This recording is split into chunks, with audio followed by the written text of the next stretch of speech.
on the $1 bill at the top, you'll see this little image right here. But if you blow it up from an actual photograph, you'll see it is it's a little owl.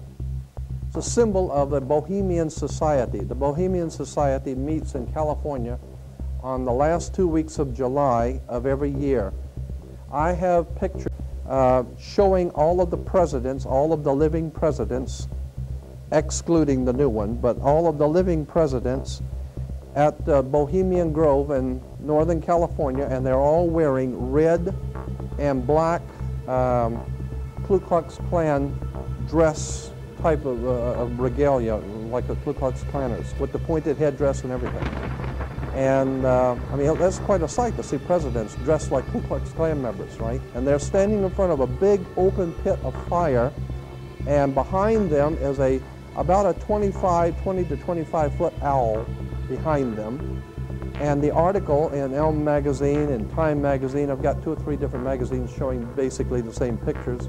It says that the presidents meet with all of the heads of industry throughout the world, all of the heads of state throughout the world, and all of the most important wheeler dealers in this country, and they all meet up in Northern California, and they have rituals where they go before the owl after midnight.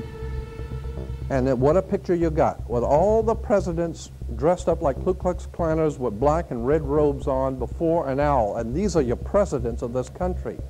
And the reason why they chose the owl is because the owl is a symbol used in Europe by secret societies, because the owl is wise, because it sees things in the dark. And the implication is, of course, that's why they're where they are, because they're very brilliant and they know things that you don't know. Our story begins in Northern California over 100 years ago, when locals began to spread rumors of bizarre occult rituals being conducted in the ancient redwood groves of Sonoma County. As the decades passed, it became clear these incredible stories had a basis in truth, and their source was a 2,700-acre private club known as the Bohemian Grove. Then, in a time period between the mid-1970s and the early 1990s, scores of reporters attempted to infiltrate the Grove. All attempts were unsuccessful. Grove security identified them, threw them out for trespassing, or in some cases, had the local police arrest them. To many, it seemed the Grove's secrets would never become public. All of that changed on July 15th, 2000, when we ripped aside the veil of secrecy and were successfully able to penetrate the Bohemian Grove on their high holy day and videotape the cremation of care ritual. Our infiltration is chronicled in my documentary film, Dark Secrets Inside Bohemian Grove. As the news spread across the planet that the Bohemian Grove had been blown wide open and that their secrets were public, the people were amazed. They were amazed to learn that many U.S. presidents and British prime ministers, German chancellors, the Hollywood elite, the heads of business and academia, Federal Reserve chairmen were traveling to the Grove each year, and that presidents had been going there since the turn of the last century in 1900. They were shocked by each new revelation of ritualistic depravity.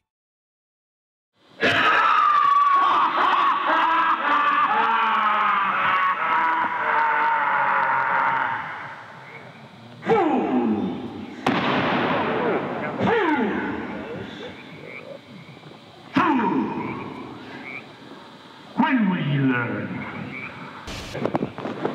Wow. Great son of all mortal wisdom, Owl of Bohemia, we beseech thee, grant us thy counsel.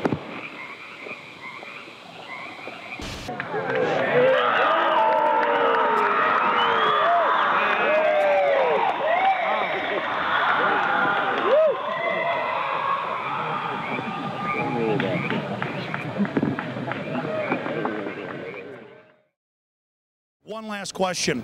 I read a Washington Times article many years ago where you had a comment about the organization, and then now it's been in the Wall Street Journal, it's been in a lot of different newspapers, and that's the Bohemian Grove. And back in, what was it, '96 when you joined as a Clinton advisor, the Republicans were criticizing you. Oh, what about Bohemian Grove? And then you countered them by saying, "Hey, I don't run around in the woods naked." What did that mean? Here is the before-mentioned Washington Times article where he said, "I didn't run around naked like they do." I don't know what quote you're referring to. I'm not aware of any quote like that. Listen, I am a happy member of the Bohemian Grove. I like the folks who come there, and it's really inappropriate for me to talk about the group beyond that. Thank you. Have you been there for the ceremony with the cremation of care? Frankly, I don't think that's something I need to talk to you about. Really? That's right. Well, I'm Alex Jones, and I snuck in there in 2000. I'm the guy that blew it wide open and got the video. It's been on national TV. Well, I disrespect you for that. You do? I do. But it's a lot of big public officials going in there. Don't we deserve to know? I don't know anything about you, and I don't know anything about your film. But if you go in there with an understanding, you violated that understanding by releasing that film, and I don't respect you for that. Really? But we have public officials. I'm sorry. You took an understanding when you went in there that you would not do that film. And did you have an understanding when you went in there? No. Did you crash it? Yes. Yeah, and it has no trespassing signs there too, doesn't it? No, they put them up after. Oh, I'm sorry. I just walked in. I'm sorry, sir. I've been there before. I know what the circumstances are, and I'm sorry you violated the understandings. That was not a gentlemanly thing to do. But what about the ritual? Is the ritual gentlemanly?